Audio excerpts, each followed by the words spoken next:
समन्वितम् श्रीचैतन्य प्रभुं वन्दे नित्यानन्दसहोदितम् श्रीनन्दनन्दनं वन्दे राधिका चरणद्वयं गोपीजनसमायुक्तं वृन्दावनमनोहरम् श्रीकृष्ण चैतन्य प्रभु नित्यानंद श्री अद्वैत गदाधर श्रीवासादि गौर भक्तवृंद। हरे कृष्ण कृष्ण कृष्ण हरे हरे, हरे राम राम राम हरे।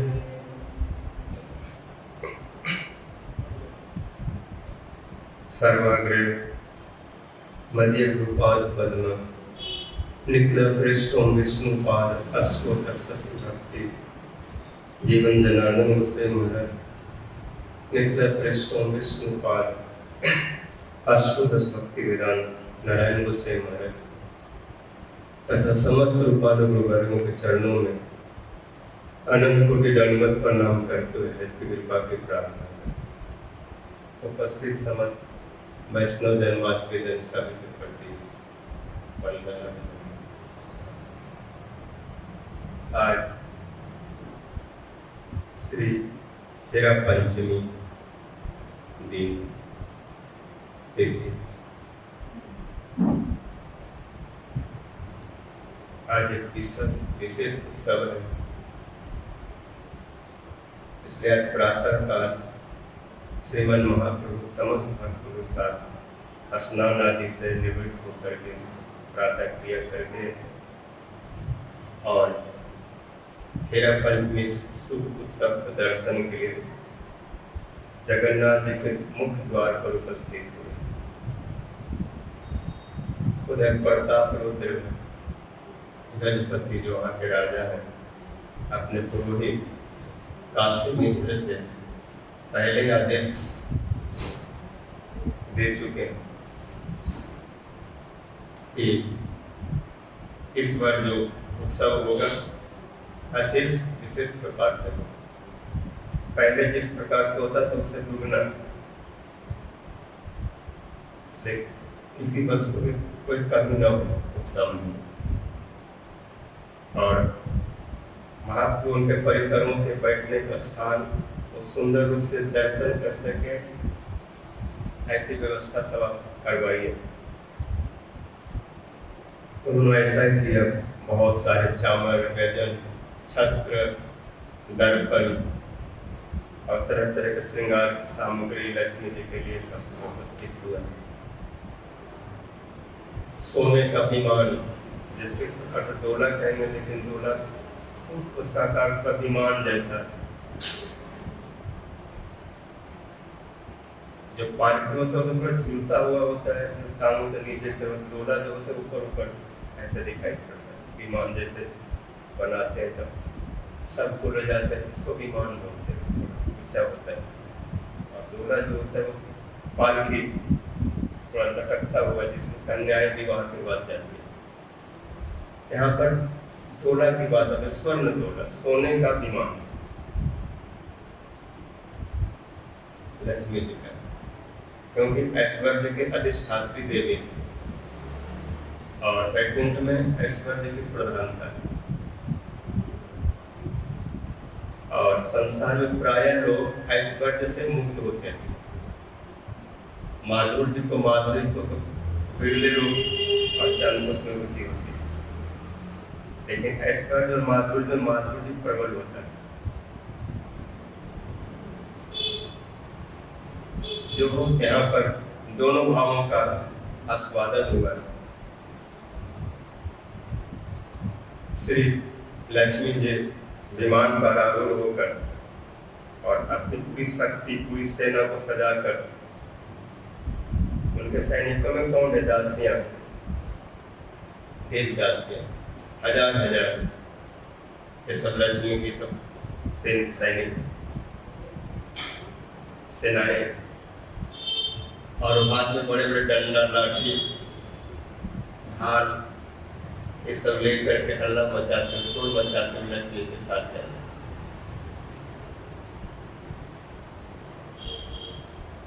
महाप्रभु इस दृश्य को देखे और ये भी देखे कि लक्ष्मी जी थोड़ा पीछे, उससे पहले उनकी सेनाएं आगे दौड़ करके और बाएं दाएं जो कुछ मिला, जगन्नाथ जी के जितने भी सेवक थे जो रथ यात्रा में जगन्नाथ जी को बाहर घुमाने ले गए थे और पता नहीं कहाँ छोड़ के आए हैं, तो उनको ये लोग पकड़ लिए, हाथ पकड़ करके पीछे बांधे हैं, आगे बांधे हैं, गला में रस्सी लगा के घसीट करके खींच करके, जैसे कोई गुंडा बदमाश चोर को पकड़ करके दंड दिया जाता है कि तुमने ऐसा काम क्यों किया, ऐसे उनको दंडित करने लगे। ऐसे करके लाने लगे लक्ष्मी जी के चरणों में, उनके पास में उनको सबको पटकने लगे और डंडा जोर से पटक लगे। महाप्रभु जी स्वरूप दामोदर बोले और स्वरूप दामोदर इस देश को देख रहे हैं। महाप्रभु जी कह रहे हैं, देखो कृष्ण सब समय द्वारका में अवस्थान करे लक्ष्मी जी के साथ है। जगन्नाथ मतलब सुंदराचल माने द्वारका, इसको नीलाचल भी कहते हैं। नीलाचल में सब समय द्वारका में जगन्नाथ जी इनके लक्ष्मी जी के साथ है और साल में एक बार बाहर विचरण के लिए निकले और जब बाहर चलते हैं जगन्नाथ जी तो लक्ष्मी जी से आदेश लेते हैं कि हम थोड़ा बाहर भ्रमण के लिए जाए। कई कारण, एक तो चंदन श्रृंगार के बाद 21 दिन के बाद जगन्नाथ जी जब स्नान करते हैं तब स्वस्थ हो जाते हैं। अस्वस्थ के बाद उन्हें खूब दवाई वगैरह टॉनिक वगैरह सब पिलाया जाता है जिससे स्वस्थ हो जाए। और कुछ दिन बाद स्वस्थ हो जाते हैं तो उनकी इच्छा होती है कि थोड़ा सा बाहर खुली हवा में घूमें जमुना के किनारे, क्योंकि वहाँ का जो उपवन है वो जमुना के पुलिन की तरह लगता है। महाप्रभु जब पुरी में अवस्थान कर रहे हैं तो वहाँ की जो दृश्य उसको देख के महाप्रभु जी नहीं सोचते कि मैं कहीं अन्यत्र, उनको लगता है वृंदावन में।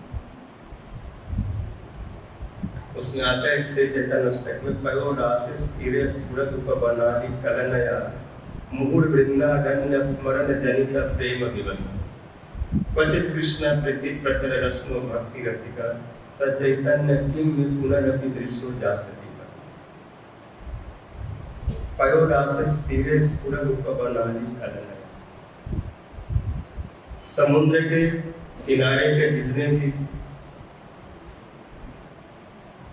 वृक्षावलियां उपवनाली पुल पर जो वृक्ष आदि है वो ऐसे लगते मानो जमुना के तट पर और सुंदर सुंदर पूरा अशोक नाग पुनाग आदि के पुष्प के वृक्ष हैं अथवा चूता प्रवाल पानसासन कोविदार जम अर्क बिल्व बकुलाम्र कदम बनी। जैसे जमुना के तट पर सारे वृक्ष सुशोभित हैं, ऐसे वहाँ पर भी समुद्र से आगे आएंगे तो वृंदावन जैसा भी वहाँ पर उद्यान जैसा है। जैसे चटक पर्वत आदि जो है आई टोटा, यहाँ पर गोपीनाथ जी भी राजे हैं, ये सब वृंदावन बंसी बट ये सब गोवर्धन चटक पर्वत गोवर्धन और क्षेत्र जो गोपीनाथ जी का वो बंसी बट वृंदावन राशि हस्त। आगे का भी जो दृश्य जब जगन्नाथ चलते दोनों तरफ उपवन ही उपवन है, आगे उपवन भी आता है जगन्नाथ पर्वत बाग है। तो जगन्नाथ जी को इच्छा हुई वृंदावन भ्रमण करें, इसके व्रत पर आरूढ़ होकर के वृंदावन के लिए आते। सुभद्रा जी साथ में बलदेव प्रभु बड़े में, उनको साथ में इसलिए ले रखे हैं कि अगर बलदेव जी नहीं रहेंगे तो ब्रज की लीलाओं का जो रस है वो उतना स्वादन नहीं हो पाएगा, क्योंकि ब्रज की जो लीला निगूढ़ है, सामने से नहीं देखता, क्योंकि रस का ध्यान वादन है निगूढ़ भाव से। तो कृष्ण जो ब्रज में जा रहे हैं उनका मूल उद्देश्य गोपियों से मिलना, लेकिन सीधे सीधे जाएंगे तो सब प्रकट हो जाएगा। कृष्ण गए और उनसे मिले बात के जो, इसलिए बलदेव को साथ में ले जा रहे हैं कि मैं घूमने जा रहा हूँ, ऐसा कुछ मैं तो कहीं और जा रहा हूँ। अगर कहीं और जगह और कुछ करूँ तो बलदेव भी साक्षी है, सुभद्रा भी साक्षी है, ये सब प्रमाण दे देंगे, गवाही दे देंगे। तो अगर जगन्नाथ अकेले जाते तो शायद लक्ष्मी कहती मुझे भी साथ में ले चलो, और लक्ष्मी जी को साथ में ले लेंगे तो फिर लीला नहीं होगी। और दूसरी बात, लक्ष्मी जी का ब्रज लीला में अधिकार है नहीं, विशेष करके रास आदि लीला में गोपियों के निकुंज आदि विलास आदि जो लीला है उसमें प्रवेश पाने के लिए केवल गोपी का ही अधिकार। उनके अनुगत में यदि भजन करेंगे तभी वृंदावन का जो कृष्ण है ब्रज नंदन गोप कुमार नंदन वो प्राप्त है। तो उनका भी मान स्वभाव वेश गोप का है, गोप है, नित्य नित्य सिद्ध गोप है। वो लोग नित्य गोप बालक के रूप में विराजते हैं। श्रुतियां उपनिषद आदि मंत्र प्रमाण कर रहे हैं कि हमारे से नहीं, जुगों जुगों से एक गोप बालक को देख रहे हैं। अपश्यम एक गोप बालक के ऋचाओं में कैसे देख रहे हैं? और उनको कभी गाँवों के बीच में देखते हैं, कभी जमुना के तट पर देखते हैं, कभी कुंजों में देखते हैं, कभी गलियों में, कभी खड़ा होकर दान मांग रहा है, तो कहीं बगीचा में खड़े गोपियों से कह रहा है मेरा वृंदावन का पुष्प कैसे चयन कर रहे हैं, बिना मेरा आदेश, बिना मुझसे पटु संगीत इत्यादि। हमने देखा उस सब समय कदरों पर बंसी लिए हुए दौड़ रहे हैं ब्रज के गिरियों, सखाओं के साथ पीड़ा कर रहे हैं। और भी देखा उनके कमर नहीं झुक कर, उनकी अवस्था कभी ऊपर नीचे नहीं गया, सब नव यौवन 11 और 16 के 15 के बीच में रहते हैं, उससे अधिक उनकी अवस्था नहीं, बल्कि नव यौवन अद्वैतम अच्युतम अनादि अनंत रूपम आद्यम पुराण पुरुषम नव यौवन। वो जो वृंदावन जो विलासी जो गोप कृष्ण है, कृष्ण जते खेल सर्वोत्तम नर लीला नर बकुत आहार स्वरूप गोप वेश वेणु कर नव किशोर नटवर नर लीला रहे अनूप। वो वेणु कर नव किशोर नटवर जो कृष्ण है केवल गोपियों के साथ में वृंदावन में विलाप कर। तो गोपियों में जो सर्वश्रेष्ठा जो महाभाव स्वरूप राधा रानी है, उनका प्रेम को अशेष विशेष रूप से आस्वादन कर उनके साथ सब समय रहते। राधिका माधवो देवो माधवे नहीं राधिका विभ्राजन थे, ऐसे वेद के परिशिष्ट बात नित्य विराज रहे। जैसे अपने जनों के अपने गोपियों के बीच में गोपी परिवेष्टित होकर के राधा माधव विराज, राधिका माधव देवो माधवे नहीं राधिका विभ्राजन थे। तो गोपी लक्ष्मी जी को वृंदावन में साक्षात लीला में प्रवेश का अधिकार है। जब उन्हें पाना है तो गोपियों का अनुगत नहीं प्राप्त होगा और गोपियों का अनुगत कर नहीं सकती। ऐसा प्रमाण भी है, जमुना पार वीर बन जाएंगे तो लक्ष्मी तपस्या कर रहे, तपस्या तो कर रहे लेकिन अभी तक लीला में प्रवेश नहीं, कितने वर्षों से कर रहे हैं। इसलिए नागपतियों के जल बांछया श्री ललना चल इन धूली को जिस सेवा को लक्ष्मी कितना तपस्या करके नहीं मिला, कालिया को सिर पर प्रदान करते इसमें प्रमाण दिए। और बहुत सारे जगह पर ऐसा प्रमाण आता है। चक्रवर्ती पाद भी अपने वृंदावन अष्टक में लिखते हैं, जस्मिन महारास विलास लीला न प्राप्त श्री रवि तपु जात श्री रवि तपु तत्र लसन मंजूर निकुंज कुंज ममस्तु वृंदावन एव वास। जिस वृंदावन के महारास विलास लीला महालक्ष्मी भी बहुत तपस्या करके प्राप्त नहीं कर, कारण इनको एक अपना ऐश्वर्य का अभिमान, मैं लक्ष्मी। ये गोपी है, गोप जाति के,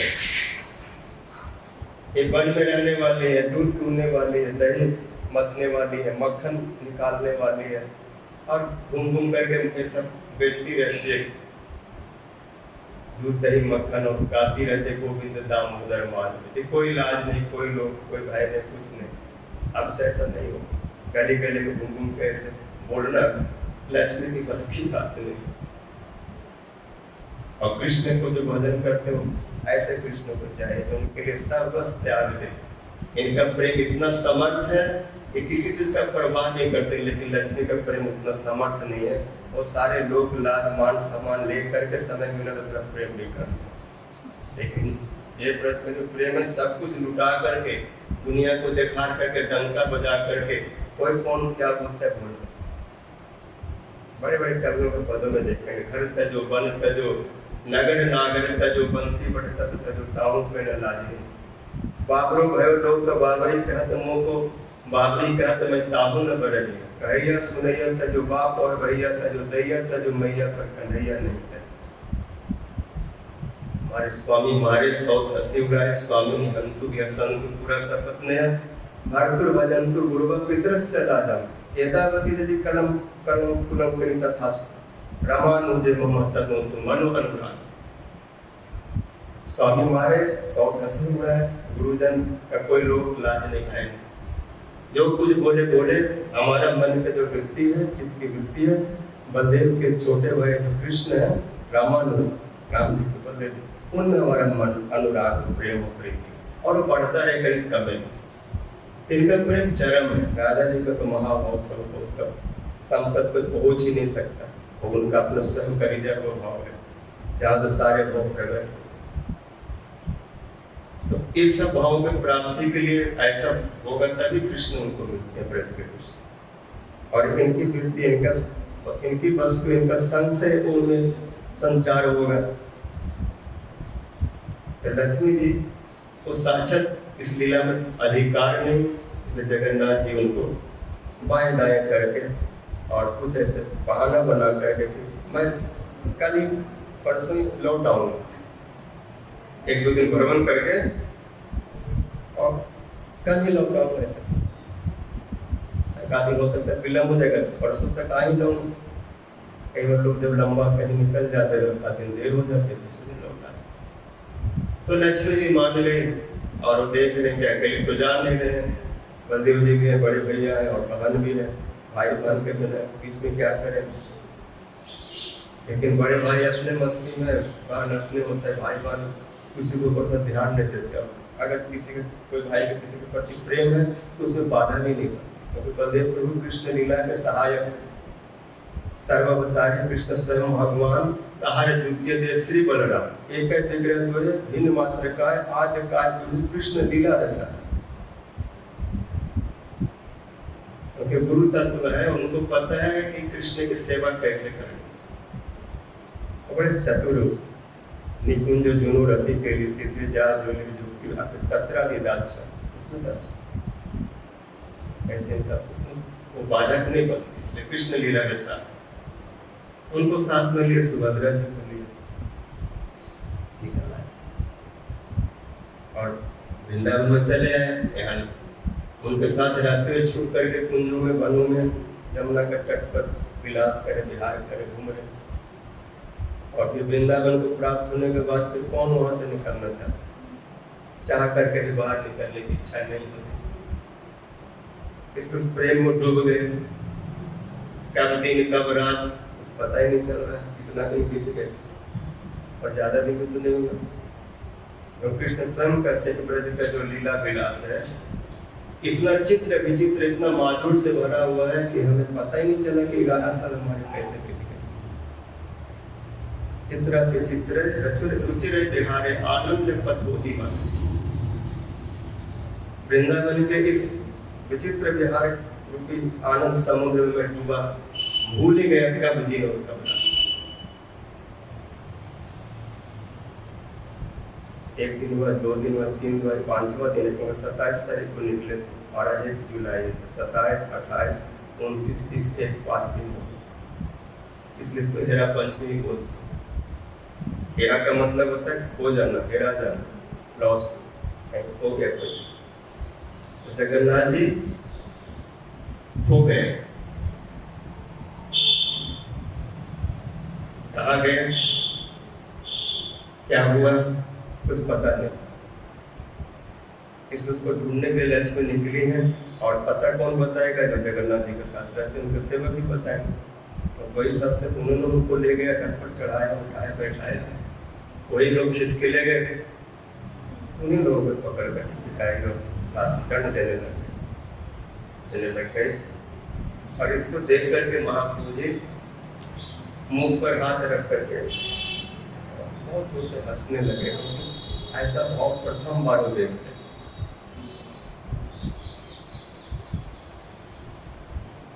मार भी रहे हैं और ऐसा ऐसा गाली दे रहे जो आपको शब्द कोश में नहीं मिलेगा। इनका अपना स्वयं का है, इनका भाव प्रेम, इनका बोलना, इनकी भाषा इनकी है। अगर इसको जानना समझना तो इनके संग करने से प्राप्त होगा। अगर वेद के पढ़ने में ढूंढेंगे कि लोग क्या बोलेंगे, क्या भाव है, कैसा है, तो वेद कुछ सीमा तक तो बोलते हैं, बाद में कहते हैं हमको पता नहीं। हम भी ढूंढ रहे कैसे कैसे बोलते, कहाँ पर उधर आए प्रश्न तो कुछ बहुत में चर्चा हुई कि अनन्य किसको बोलते हैं, तो बोले हम अनन्य, आप बताओ अनन्य किसको बोलते हैं। तो बोला किसी को नहीं जान करके, किसी को नहीं मान के, बोले क्या कि कोई है कृष्ण का थी, बोला हाँ ब्रह्मसी बहुत लाइन में खड़े हैं, सब कुछ छोड़ करके एक से प्रेम करना, उसको अनन्य बोलते हैं।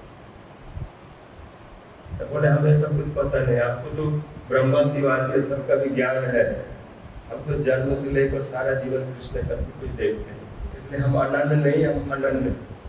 अनन्य भक्त चक्राए कि अनन्य तो हमने कोई पढ़ा नहीं, कहीं कोई लिखा ही नहीं। इनका हर चीज इतना विलक्षण है तो किसी के लिए सोच से बाहर। तो ऐसे ऐसे शब्द बोल रहे लक्ष्मी जी, जबकि ऐश्वर्य भाव बने, लेकिन इतने भाव में गाली है। और उस शब्द को सुन करके महाप्रभु जी हंसने लग गए और बोले कि तो बड़ा आश्चर्य।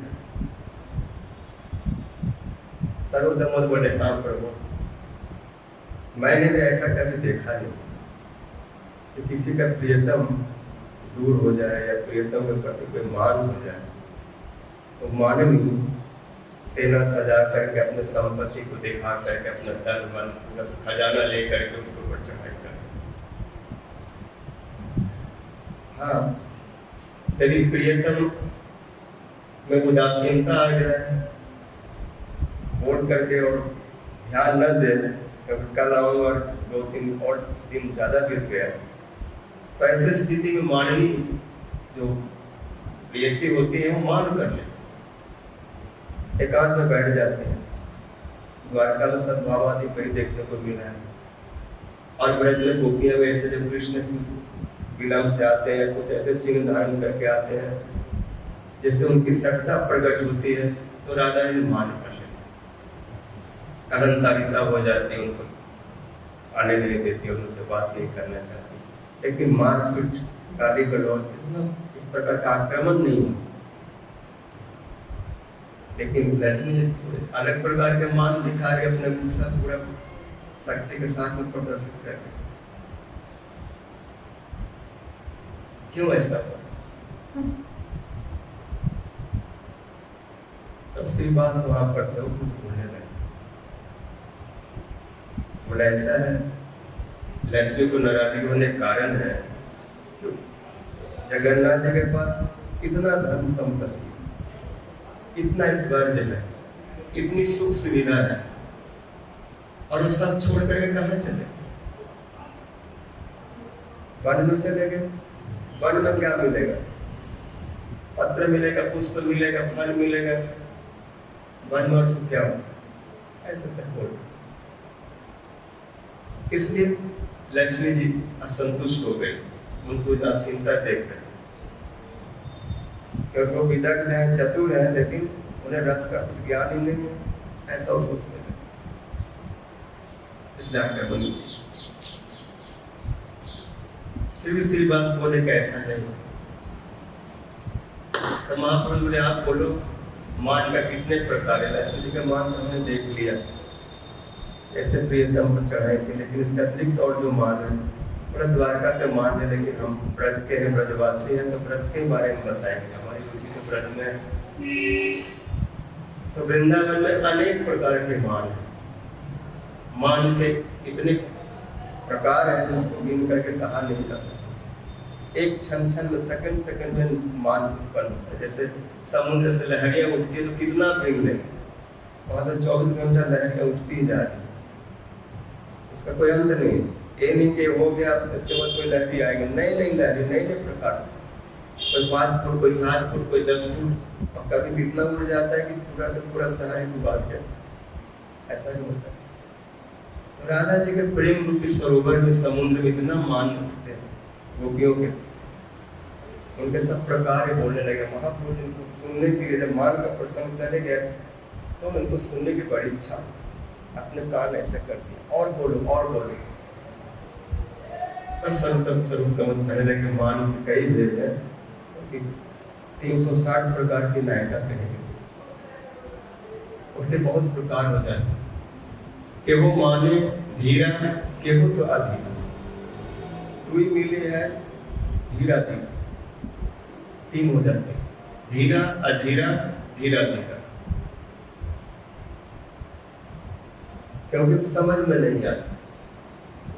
अहे जीवा गति प्रेम न स्वभाव पिछला बदे, अतो हेतु रहेतो से जुनो मानव बुलंद। प्रेम की जो गति है सर्प की भांति टूटी हुई, जैसे नदी सीधा चलते हुए नहीं देखेंगे सब टेढ़ा, तो इनमें भी प्रेम की प्रबलता के कारण मान होता है। ये प्रेम की पहचान है। अगर उसमें मान नहीं है तो प्रेम शांत हो जाएगा, प्रेम का उत्कर्ष नहीं रहेगा।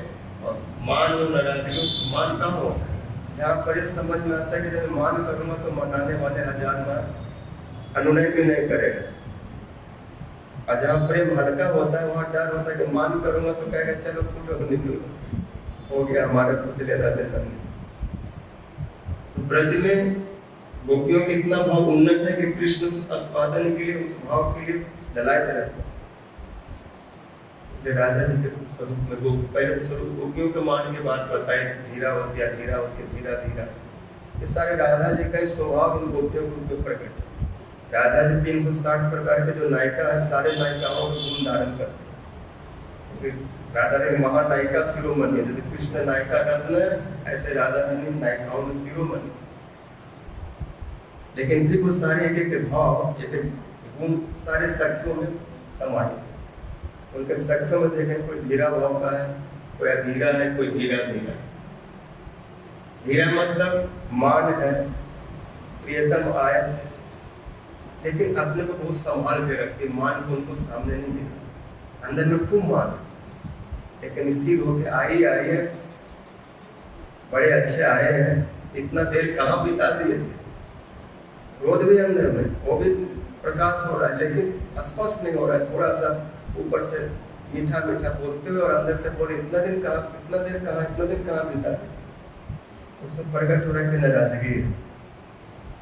और एक होते हैं अधीरा, एकदम से नाराज हो जाना, प्रताड़न करना। और एक धीरा धीरे इस प्रकार से मान के भाव बताए स्वरूप, बहुत एक गंभीर विषय है। उसके बहुत होता है मुग्धा मध्या प्रगल्भा, मृदु साम्य इत्यादि बहुत सारे लक्षण। और महाप्रभु और बोलो कि राधा जी के मान के वर्णन उनका बोलो तो महाभाव स्वरूप में कितने भाव है, कितने मान है, कितने प्रकार के विलास है, कौन गिने, वो सारे बोलते थे। कुछ बनी मन आदि पढ़ेंगे, उसी का पूरा सारांश चैतन्य चैतन्य कविराज को उस सूत्र में किस प्रकार के भावालंकार होते हैं, उसमें तरह तरह के मान होता है। जैसे परिदान घाटी और पुष्प चयन के समय उन सबका प्रकाश होता है, सारे भाव है। खाली नाम सुनो, व्याख्या नहीं करूँगा। ललित है, चकित है, मोटाट है, कुटामित है, विभोग है इत्यादि, इसकी भी किंचित है। और उसमें संचारी भाव मिलते हैं, तो और कितने प्रकार के वैचित्री को धारण करते महाप्रभु जी कहते, और सुन उतना प्रसन्नता हो। राधा जी तो महाभाव स्वरूप, सर्वगुण खनि कृष्ण कांता शिरोमणि, उसी सब भावों का स्वादन के लिए जगन्नाथ वृंदावन में। और यहाँ विलास करते हैं। लक्ष्मी जी जब बहुत प्रताड़ना करने लगे तो जगन्नाथ जी के सेवक थे, बोले कि क्षमा करिए और हमें अभी तो मुक्त कर दीजिए, मैं शीघ्र आपके प्रभु को ले आता हूँ, जहाँ भी होंगे ढूंढ करके उनको आपके पास उपस्थित करा दूंगा। और इस प्रकार से अपनी छुट्टी करवाते हैं और लक्ष्मी जी चले जाते हैं और इधर स्वरूप दामोदर रमन वार्तालाप कर रहे हैं। उसमें स्वरूप दामोदर देखा हमारे लक्ष्मी की संपत्ति महिमा है। श्रीवास पंडित बोल रहे हैं स्वरूप दामोदर से, आपके गोपियों के पास क्या है? वो दूध दूहते हैं, दही जमाते हैं, बस गाय बछड़ों के पीछे ही सारा दिन बिताते हैं। दूध औटी दही मध्य तुम्हार गोपी गणे, हमारे ठाकुरानी बसे रत्न सिंहासन। हमारी देखो लक्ष्मी महारानी कैसे दंड देकर के सिंहासन पर जाके विराज गई है और उनका आदेश चल रहा है कि अगर एक दो दिन में नहीं लौट आते तो फिर दूसरा आक्रमण किया जाए। ये हमारे लक्ष्मी का स्वरूप महिमा। तो स्वरूप दामोदर करें श्रीवास, आप भूल गए वृंदावन। वृंदावन साहजिक जिस संपत सिंधु, द्वारका बैकुंठ संपत तार एक भी। वृंदावन में जो संपत्ति स्वाभाविक है, उसमें बनावटी नहीं है, सहज सरल। वहाँ की हर वस्तुओं में आपका स्वादन मिलेगा, सुख मिलेगा, रस मिलेगा। वहाँ के अगर कोई प्रवाल को देखेंगे, कोई वृक्ष को, उसमें आपको दुर्लभ प्रवाल और उसमें मणि मरकत हीरा जवाहर के जितने जो सौंदर्य माधुर्य है, उनके पत्तों में, उनके पखुड़ियों में, उनके पुष्पों में प्राप्त हो जाएगा, डालियों में सब मिलेगा। इसलिए वृंदावन में जो संपत्ति सहज है, स्वाभाविक है, उस संपत्ति को, उस माधुर्य के द्वारका बैकुंठ में बूंद भी नहीं, ये समुद्र वहाँ एक बूंद भी नहीं। फिर उसके बाद में प्रमाण देने वृंदावन क्या है, पूरा बैकुंठ में कितना लक्ष्मी है, एक है ना तो तीन भू श्री लीला, इससे ज्यादा कुछ नहीं होगा। और वृंदावन में करोड़ों करोड़ों महालक्ष्मी स्वरूपा गोपियां, श्रिया कांता, जहाँ की कांताएं गोपियां जो है सब महालक्ष्मी स्वरूपा, और एक दो नहीं, कोटि कोटि महालक्ष्मी यहाँ है। एक एक गण में कितना है कौन गिने। इसलिए जीव गोस्वामी पाद जी अपने टीका में लिखते हैं, गोपी लक्ष्मी तमा राधा गोपी तमा को वा अस्य समारम। गोपियां जो है लक्ष्मी से श्रेष्ठ है और राधा रानी गोपियों से श्रेष्ठ है। जब ये लक्ष्मी गोपियों की समानता नहीं कर सकती तो राधा जी के पास पहुंचने के बाद की बात है। कोबा से समारम विश्व बंद जौबन ताबी बंदी तापी जा रमा रूप नव जौबन आदि संपदा न जल सम शील हाथ लीलया च सा चतुष्टि नादिका महिया मात्म पाद पद्म दास दास। कविराज गोस्वामी जी के राधिका अष्टक इसमें बतलाया कि लक्ष्मी पूरे विश्व में वंदनीय है। बड़ी बड़ी देवियां उनकी पूजा स्तव स्तुति करती है। विश्व बंद जौबता भी बंदिता भी जा रमा, वो रमा जो है रूप नव जौबन आदि संपदा न जल। राधा जी का रूप, नवीनता, उनकी अवस्था, उनका सौंदर्य, माधुर्य, लीला विलास, उनका भूषण, उनका बोलने का, चलने का, देखने का, बैठने का हर जो क्रिया है कहीं पर बराबरी नहीं कर सकते। सौंदर्य माधुर्य उसके बराबर नहीं। उनके शील हाट लीलाया न चतुष्टि अधिक, उनसे अधिक कोई नहीं। रघुनाथ पाद लिखते हैं अपने मन शिक्षा में, रति गौरी लीले अपनी तपती सौंदर्य सची लक्ष्मी सत्या परिभवती सौभाग्य बलने बसी कार्य चंद्रावली नवीन चंद्रावली मुखा नवीन ब्रजसती छिपत रात्यम ताम हरि लेके राधाम तम भजन। रति कामदेव की पत्नी, गौरी शिव पत्नी, लीला उस लीला में जो देवियां है सब बैकुंठ। रति गौरी लीला की तपती सौंदर्य, जिनके सौंदर्य किरण में लोग अपने को कहा खो देते, पता ही नहीं चलता, जलन होता है, उनके सामने फीके पड़ जाते हैं। सच्ची सत्यभामादि लक्ष्मी परिभवती सौभाग्य बल, राधा जी का जो सौभाग्य है उनके आगे पराजित हो। चंद्रवली जब इनकी बराबरी नहीं करते तो सबसे बड़ा प्रतियोगी है विपक्षी गौरव की बात की तयो भयो मध्यो राधिका सर्वदा दिखा लोग गोस्वामी कहते तो तुलना करते करते सबसे श्रेष्ठ इनका जो प्रतियोगी चंद्रवलिया तो दो ब्रज में दो नायिका है जो विशेष स्थान रखते, लेकिन कहते उन दोनों में राधा जी सर्वोपरि तयो भयो मध्य राधिका सर्वदा दिखा महाभाव स्वरूप गुणे गति बरियस महाभाव स्वरूप गुण में सौंदर्य में सब कोई बता। तो वृंदावन का जो सहज संपत्ति है जहाँ पर श्रीयकांत सारे गोपियां ही महालक्ष्मी स्वरूप कांता परम पुरुष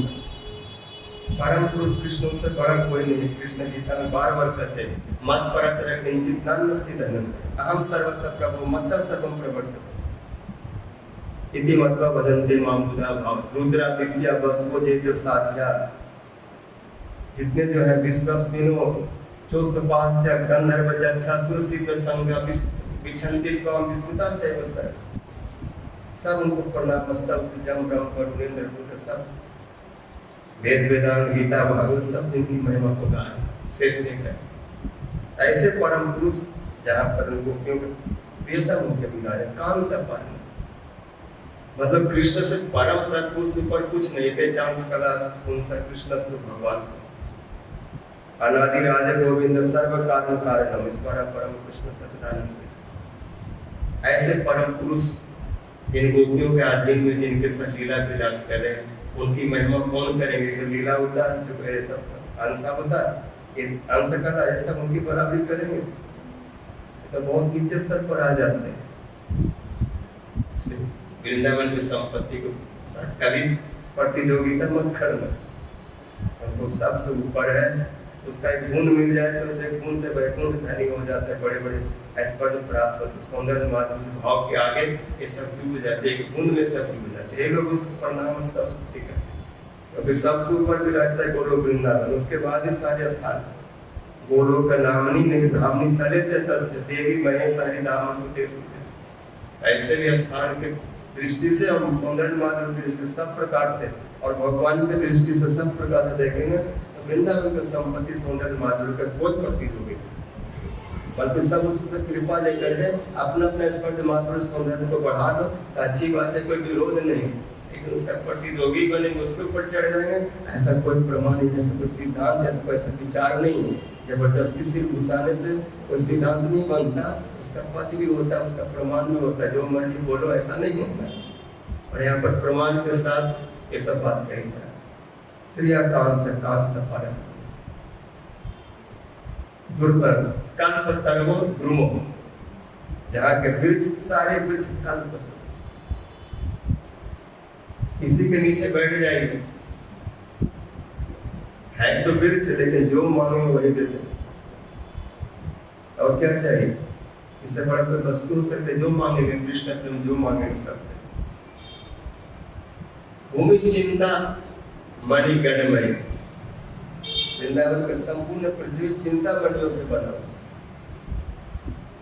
देखने में ऐसा लगता है, लेकिन यहाँ की टुकड़ा एक बूंद का भी एक कणिका का भी कोई मूल्य नहीं। संसार के सारे वस्तुओं को देख चुकाया नहीं बस जिनको संग जो आगरा में गए तो वृंदावन चिराज देखे तो बादशाह बोले क्या लाए हो, बोले वृंदावन में हमारी संपत्ति इसको सिर पर चढ़ाइए आपका जीवन धन्य हो जाएगा। हम जो दिए सच्ची वस्तु ने प्रज राजे इसमें भगवान खूब लौटे खूब रोए खूब खेले खूब लीला की है, सब चिन्मय है आस्वादनीय है सब सच्चिदानंद। भूमि चिंता वृंदावनम वृंदावनम सखी गोपितन होती कृति इत्यादि और जयति अधिकम जन्म न प्रज जन्म कर इसकी महिमा जय जय वैकुंठात् जनित बड़ा मधुपुरी इत्यादि बहुत सारे प्रमाण।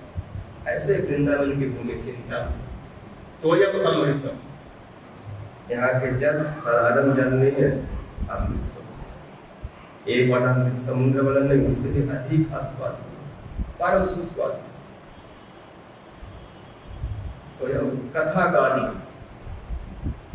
यहाँ के कोई भी कुछ बोलते हैं, सहज बोलते हैं, साधारण वाक्य में बोलते हैं, लेकिन वो वाक्य में ऐसा आरोह अवरोह लगाते हैं, ऐसा ऊंचा नीचा करके बोलते हैं, गीत बन जाता है। मैं जा रहा हूँ, आप कब मिलेंगे, ऐसे करके वो लोग बातें करते हैं, तो संगीत प्रकट होता है, कथा गान। और जब चलते हैं उनका चलना अपने आप में कलाकारी कला है, सहज स्वाभाविक, नाट्यम गबनम, गति में नृत्य प्रकट। गोपी लोग जब सिर पे टोकरी में मटका रख के चल रहे, दूध दही गिरतारी लेकर के मार्ग में कृष्ण कीर्तन करते, गोविंद गोविंद लो माधव इत्यादि करते, उनका चलना तो ऐसे गर्दन हिल रहा है, पूरा शरीर चरण से लेकर शीर्ष पर्यंत ऐसे अवस्था को ऐसे हिलता करते जा रहा है कि आगे से देखेंगे, बाएं दाएं पीछे जान देखेंगे तो लगे गोपी चल नहीं रही, नाच रही है, नाचती हुई जा रही है। स्वाभाविक उनके शरीर में ऐसा बल खाते हुए प्रकट। कृष्ण में देखते हैं तो ऐसे चित्र बन जाते, देखते रहते। और ऐसा कोई कला हो नहीं सकता, क्योंकि समस्त कलाओं का एक मूल स्थान है, सारे विद्या इनसे प्रकट हुए, सारे लीला कथा जितने भाव माधुर्य संसार में है, गोपियां देने वाले। इसलिए उद्धव भी बोले कि हम लोग कुछ नहीं जानते, जिसने जो सीखा जाना इनसे प्राप्त किया। वंदे नंद ब्रज नाम पाद रेणु अवच्छ अविच्छनत दासम हरि कथोदितम पुनाति बनते। उनके मुंह से सारे कृष्ण महिमा जगत में प्रकट हुआ, और उससे व्यास आदि ने अपने वाणियों में, नारद आदि ने सब गाए। लेकिन मूल तो वक्ता ही, मूल तो गुणों को, भावों को, सबको प्रकट करने वाले। फिर चलना ही जहाँ पर नृत्य नाट्यम गमनम बंसी प्रिय से, कृष्ण के जो जितने भी सखी हैं वो बंसी बहुत प्रिय, सारे कार्य कृष्ण बंसी से करते। एक जगह बैठ गए, जिसको बुलाना जो कुछ करना है बंसी से, कोई गाय बछड़े को भी किसी को संदेश पहुंचाना है तो बंसी में उसका नाम बोल करके आवाज लगा दी। बंसी यहाँ पर बहुत सारे कार्य करते हैं, बहुत चमत्कार है बंसी। बंसी मेघ को रोक देता है, जमुना जी को रोक देता है, ऋषि मुनियों को ध्यान तोड़ा देता है, अपने मन को खींच लेता है। सब देवी देवता बंसी के पीछे भूल जाते हैं, आकाश में मूर्छित हो जाते। ऐसे दिन बहुत कुछ इसका विस्तार है, अभी आगे समय हो रहा है।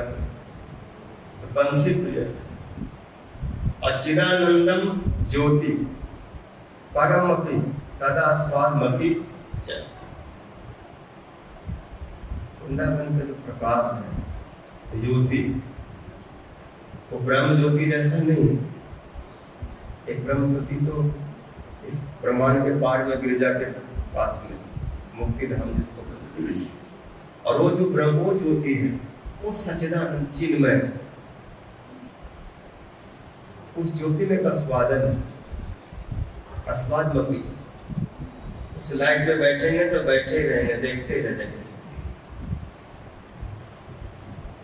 जैसे कोई सुंदर हल्का लाइट हो, आँख को नहीं चुभता हो, तो उसमें अच्छा लगता है अंधेरा में रहने से। अंधेरा में कैसा कैसा लगता है, उस ज्योति में जो सब कुछ दिखाई पड़ता है परमास्पद। मतलब वहां के कोई वस्तु स्वाद रहित नहीं है। जैसे कोई बढ़िया चीज, कोई बढ़िया सजा हुआ, कोई सुंदर चीज देखते हैं तो कितना स्वाद मिलता है, हृदय मन सब चमत्कृत हो जाते हैं। रस का मतलब क्या? चमत्कार।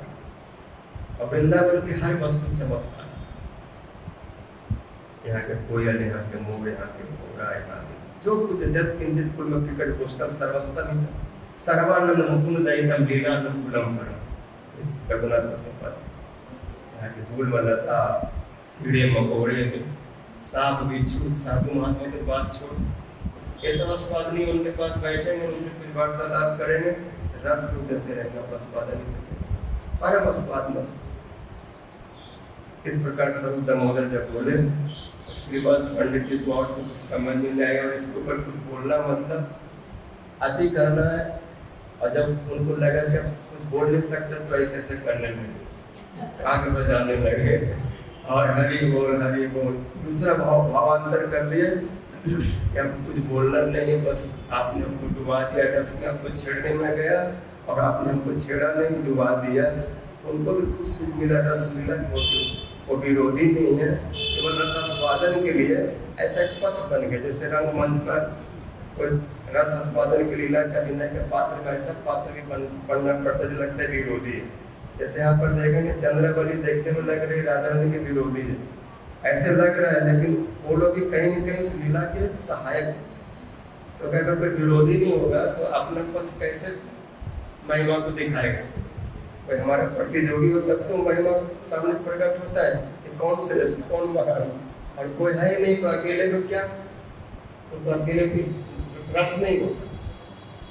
इसलिए रस के लिए सब इतना अवधारण करते। गोपी बिना यही लीला पुष्टि नहीं पाए, गोपी लीला विस्तारिया, सखी लीला विस्तारिया, सखी आसमान। ये सब लीला विस्तार के लिए सिर्फ है। महापुरुष सुनने के बाद बहुत नृत्य करने लगे। बोलो सचिनंदन गौर हरि की जय, तेरा पंचमी महामहोत्सव की जय।